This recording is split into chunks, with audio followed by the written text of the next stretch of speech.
ఈ వీడియో చాలా చాలా ఇంపార్టెంట్. టెలిగ్రామ్‌లో అయితే ఒక స్కామ్ అయితే జరిగింది. సో, అది నేను ఫేస్ చేశాను కాబట్టి మీకు ఎక్స్‌ప్లెయిన్ చేస్తున్నాను. తప్పకుండా మీ ఫ్రెండ్స్ అండ్ ఫ్యామిలీకి అయితే షేర్ చేయండి. టెలిగ్రామ్ యూజ్ చేసే వాళ్ళకి అలర్ట్ చేయండి ఫస్ట్. యాక్చువల్‌గా ఏమైందంటే మా క్లాస్‌మేట్ అమ్మాయి దగ్గర నుంచి నాకు మెసేజ్ ఇలా వచ్చింది. సో, ఆ అమ్మాయినైతే నేను మెసేజ్ చేశాను ఏంటి ఇదనేసి. సో, ఆ అమ్మాయి సైడ్ నుంచి అయితే నాకు ఎలాంటి రిప్లై లేదు. సో, మన వాళ్ళే కదా! అంటే ఆ అమ్మాయి ప్రొఫైల్‌తోనే ఉంది కదా! ఏంటి ఇదని జస్ట్ క్లిక్ చేశాను.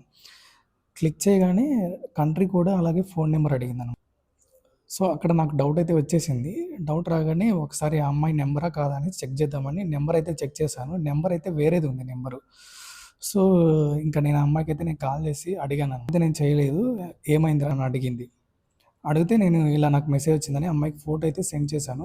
ఆ అమ్మాయి నాకు చెప్పిన విషయం ఏంటంటే, యెస్టర్‌డే నాకు ఇలానే మా బ్రదర్ నుంచి అయితే మెసేజ్ వచ్చింది. సో, నేను అవి చూసుకోకుండా ఆ లింక్ ప్రెస్ చేసి కంట్రీ కూడా అలాగే మొబైల్ నంబర్ అయితే ఎంటర్ చేశాను. ఆ తర్వాత నుంచి నాకు టెలిగ్రామ్ ఓపెన్ అవ్వట్లేదని చెప్పిందనమాట.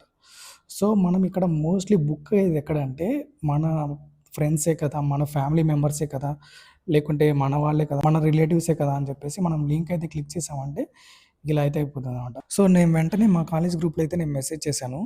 ఇలాంటి లింక్స్ వస్తే క్లిక్ చేయకండని. కానీ వాళ్ళు నాకు చెప్పిన విషయం ఏంటంటే, మాకు ఆల్రెడీ వచ్చిందని చెప్పారు. స్కామ్స్ అయితే జరుగుతున్నాయి. Be aware. ఓకేనా? తెలియని నంబర్స్ వచ్చినప్పుడు మీరెప్పుడు అటెంప్ట్ చేయకండి. అలాగే వాళ్ళతో ఏం మాట్లాడకండి. అలాగే తెలియని లింక్స్ పైన ఎప్పుడు క్లిక్ చేయకండి. మోస్ట్ ఆఫ్ ది ఫ్రాడ్స్ అనేవి టెలిగ్రామ్‌లోనే ఎక్కువ జరుగుతాయి. సో, చాలా చాలా అవేర్‌గా ఉండండి.